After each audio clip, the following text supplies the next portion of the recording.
What's going on, everybody? Welcome back to my channel. If you guys like sports, definitely consider subscribing. As you guys can tell, I'm going to give my predictions for the NBA Finals between the Dallas Mavericks and the Boston Celtics.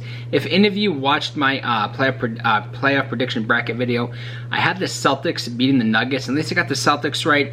I just didn't think Dallas was going to make it this far. But Dallas, since the trade deadline, since they got PJ Washington and Daniel Gafford, it's just been a completely different team. This defense, this Mavericks defense is fantastic. They're so good, and that's the reason why they made it this far. Not only that, the Mavericks are technically one of the hottest teams since the end of the season. They ended the season on a 16-4 run, got the 5th seed, and ever since then they haven't looked back. They've been 59.4% at the rim and 42.3% on short mid-range attempts.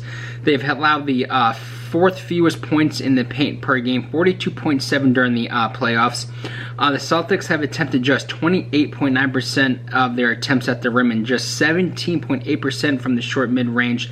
The Celtics would need to get to the rim in the series in order to win the series, in order to win games. You got to get to the rim. I know this defense is good, but you got to attack the rim. As for the Celtics, they've been the best team all season.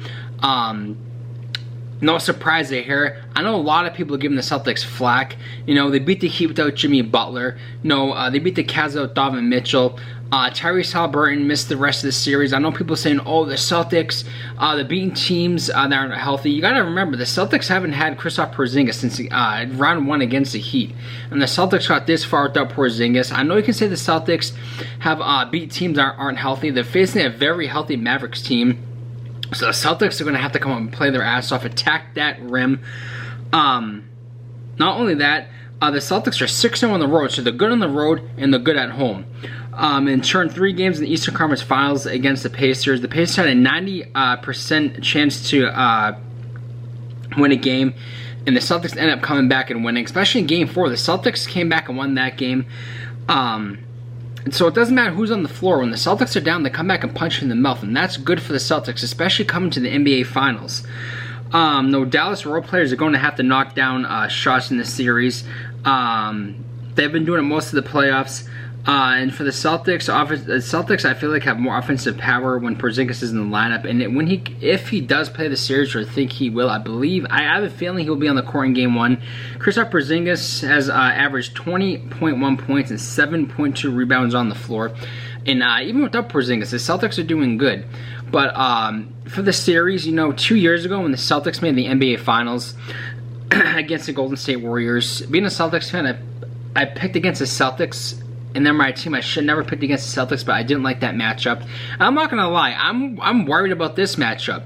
Kyrie Irving's coming back to Boston. He's gonna want to bust his ass off in this series and win a championship and beat the Celtics in the NBA Finals.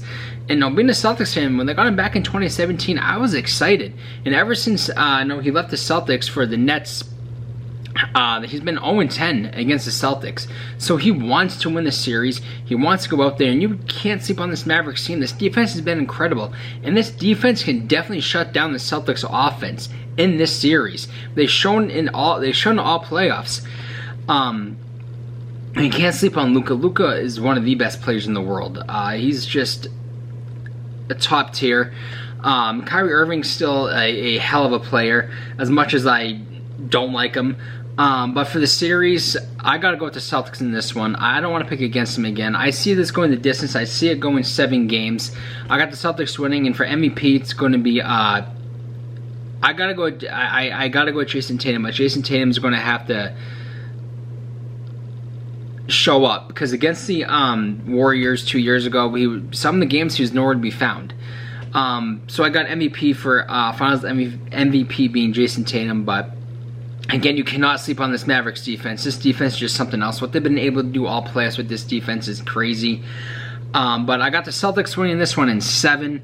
Nothing would be better than seeing Kyrie Irving losing the finals to a team that he said he was going to re-sign with. But I got the Celtics winning in 7. MVP, Jayson Tatum. But then again, I won't be surprised if the Mavericks end up winning the series. I know I shouldn't be saying as a Celtics fan, but I got the Celtics winning in 7. Let me know who you guys think, and I hope you guys enjoy the NBA Finals. Thanks for watching. I appreciate it.